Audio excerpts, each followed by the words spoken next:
Всем привет!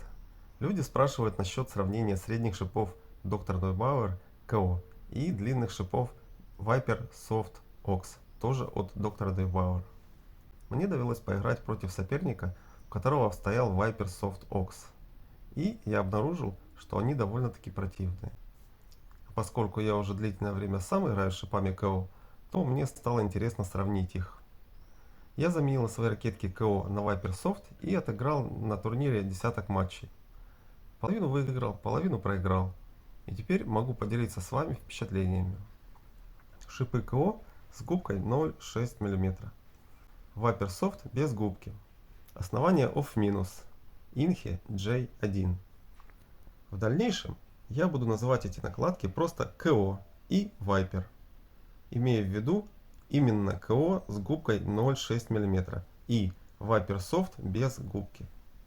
Если вы хотите сравнить Viper с КО другой толщины, то досмотрите этот обзор. А затем посмотрите другой обзор про КО. Мы уже сделали обзоры про КО с другими толщинами губок. Ссылки под этим видео. Можете смотреть, анализировать и решать. Работа над этим обзором протекала очень долго. Он был написан. Потом, после некоторой практики на турнирах, я понял, что кое-что не так, как я написал ранее. И пришлось обзор переделывать. После этого еще месяц поиграл на турнирах. И заметил еще кое-какие важные аспекты. И опять понял, что обзор не соответствует реальности. И опять пришлось его переделывать. Вот такая это оказалась сложная тема с массой мелких нюансов, которые в полной мере не видны даже после недели игровой практики. В итоге, чтобы понять, что к чему и написать для вас качественный обзор сравнения, понадобилось 2 месяца игровой практики этими двумя накладками с периодическим анализом происходящего. Мы стараемся для вас, вкладываем большие силы в производство видеообзоров инвертаря. И вы тоже немножечко нам помогите. Поставьте лайк или дизлайк этому видео и заходите к нам на сайт, когда вам нужны товары для настольного тенниса. Итак, хотя эти накладки имеют различия и по губке, и по типу шипов, из-за специфического характера самого КО, эти двое шипов имеют большое сходство, и вопрос насчет их сравнения вполне обоснованный. Оба шипа довольно противные. Какой из них противнее, попытаемся выяснить в этом обзоре. В какой-то момент мне показалось, что КО противнее. Потом я поиграл Вайпером, и мне в какой-то момент показалось, что все-таки Viper немножко противнее. Потом я вернулся на КО, и мне показалось, что все-таки у них паритет по противности. Через некоторое время мое мнение опять изменилось. Тут надо добавить, что все-таки противность у них разная при разных элементах. Поэтому на вопрос, что противнее или что эффективнее и тому подобное, ответ будет зависеть от конкретного игрока. От того, как именно он играет, какой техникой, в каком стиле, против каких соперников и так далее. А так можно ответить, что каждая из этих накладок эффективна для своих задач. Если вы не играли ни одной из них и хотите узнать подробнее, для каких именно задач эти накладки предназначены, можете посмотреть подробные обзоры, ссылки найдете под видеороликом. Что касается разницы по силе сцепления, то хотя КО довольно скользкий шип, но все-таки у него сцепление сильнее, чем у Вайпера. И поэтому, когда соперник накрутил какого-то вращения, то Вайпер может дать реверс вращения в большей степени. А если соперник не успел понять, что он прислал, и соответственно, что к нему вернулось, то, наверное, от Вайпера мяч для него будет более противный. В смысле, будет больше реверса. То есть будет больше вернувшегося вращения. Хотя, конечно, реверс и вращение это не единственный поражающий фактор. И у кого есть свои более сильные стороны. Плюс имеет большое значение степень управляемости шипов. КО обеспечивает более высокую управляемость.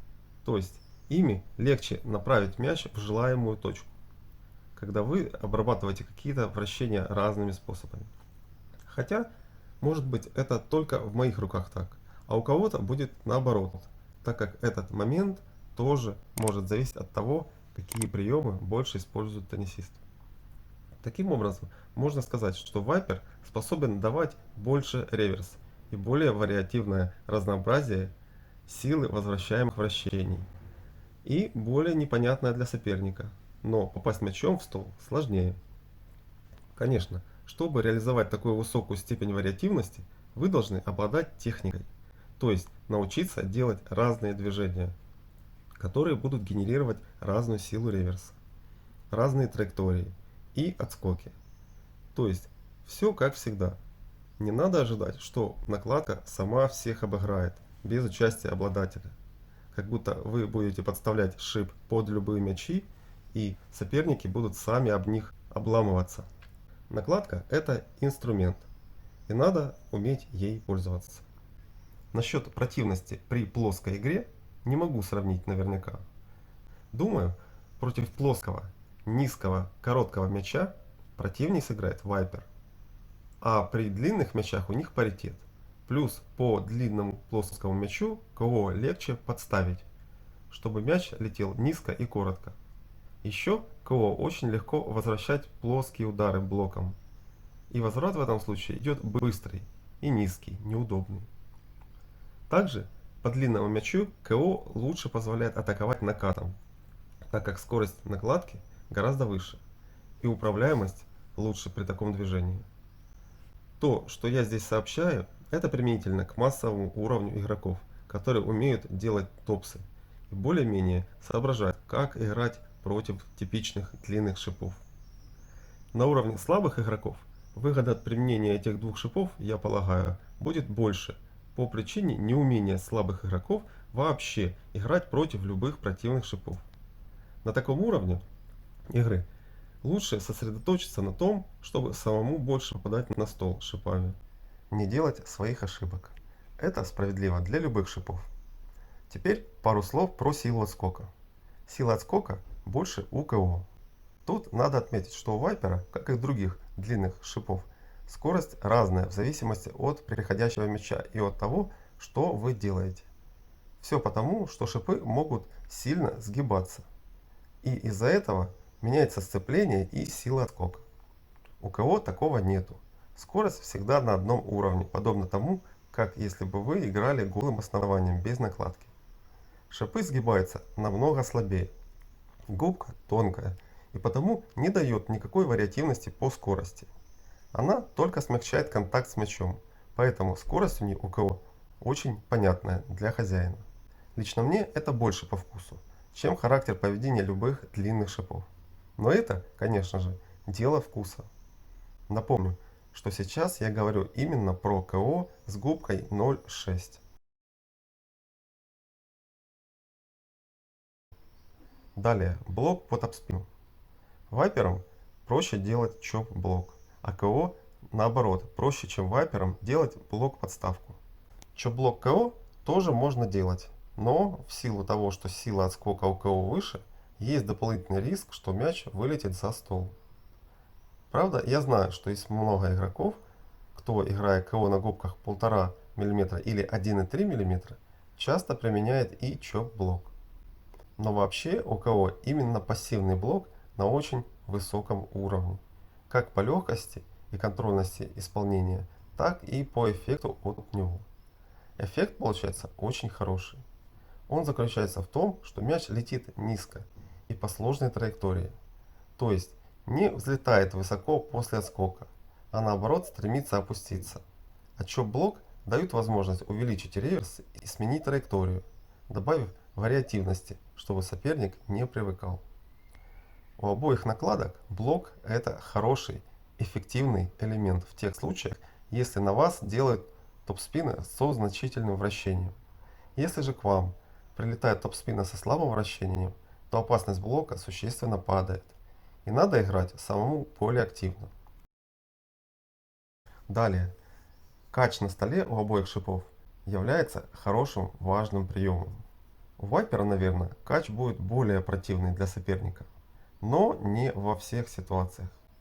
И управлять мячом будет сложнее. КО позволяет лучше направлять мяч, то есть По сравнению с вайпером, здесь можно добиваться противности в большей степени за счет остроты катча. Особенно если соперник открывает угол. КО легко пихнуть туда мяч на высокой скорости. Вообще, такой агрессивный катч стоит рассматривать как острую атаку. Но и техника для него тоже нужна, конечно же. Вайпер же в среднем даст более противные мячи при пассивном катче. На этом первая часть этого видеообзора закончена. Количество информации получилось слишком большим, поэтому мы разделили обзор на две части. Вторая часть выйдет в скором времени, а возможно уже вышла, когда вы смотрите это видео. И в этом случае ссылку на нее вы можете найти под этим видео. Во второй части этого обзора речь пойдет про атаку во всех ее проявлениях, в том числе про топспин, а также про прием подач и про защиту, и подведение итогов, какая накладка для какой игры лучше подходит и что лучше выбрать. В заключение я хочу напомнить вам, что покупать в нашем магазине всегда очень хорошая благодарность за наши видео. Также не забывайте лайкать и шарить, подписаться и нажать колокольчик со всеми уведомлениями, чтобы мы с вами встречались чаще. И хочу напомнить, что обзоры мы делаем, чтобы помочь вам сэкономить время и деньги, чтобы вы могли узнать свойства интересующих вас накладок и оснований, и заранее составить представление, что может вам лучше подойти, или наоборот, уберечь вас от покупки неподходящего. С этой же целью на сайте магазина TT Maximum построена подробная система фильтров и характеристик, помогающая разобраться в том, на какую тему та или иная накладка или основание, и какими свойствами они обладают. Так что заходите к нам на сайт, а если нужна помощь и консультация по выбору, пишите на указанные на сайте контакты, и мы поможем.